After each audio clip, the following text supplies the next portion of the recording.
சிவகங்கை மாவட்டம் சோமநாதபுரம் எஸ்ஐயாக பணியாற்றி வந்தவர் பிரணீதா. அங்கிருந்து சிவகங்கைக்கு பணியிட மாறுதல் செய்யப்பட்டுள்ளார். நேற்று இரவு ஸ்டேஷனில் ஆவணங்கள் எடுத்து வர போயிருக்கிறார். அப்போது விசிக மாவட்ட செயலாளர் இளைய கௌதமன் அவரது ஆட்களுடன் அங்கு வந்துள்ளார். அவர் ஏற்கனவே கோவில் நில விவகாரம் தொடர்பாக புகார் கொடுத்திருக்கிறார்.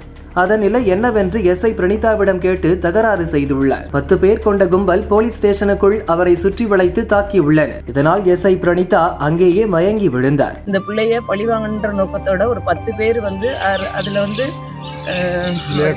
இளைய கௌதமம் சொல்லிட்டு அவரு கண்ணனை இன்னொருத்தர் மனோகரம் இவங்கெல்லாம் சேர்ந்து ஒரு 10 பேர் கும்பல் பிள்ளைய அரெஸ்ட் பண்ற மாதிரி சுத்தி ரவுண்ட் பண்ணிக்கிட்டு அவளை உன்னை நீ எப்படி போறாயின்னு பாக்குறேன், உன்னைய கற்பகம் இசை எப்படி நான் உன்னை தூக்கணும், அவளை தூக்கி விரட்டி விட்டேன், அதே மாதிரி உன்னையும் தூக்கி விரட்டி விட்டுருவேன், அவள் சட்டை பிடிச்சி கிழிச்சிருவேன் அப்படின்னு மரியாதை இல்லாமல் உன்னோட ஸ்டாரெல்லாம் கிழிச்சு போட்டுருவேன் அப்படின்னு சொல்லிட்டு அந்த பிள்ளைய ரொம்ப மரியாதை இல்லாமல் பேசி சட்டை பிடிச்சி இழுத்து கையெல்லாம் மூடி கீறி போட்டு பிள்ளைய ரொம்ப கொடுமைப்படுத்திருக்கானுங்க.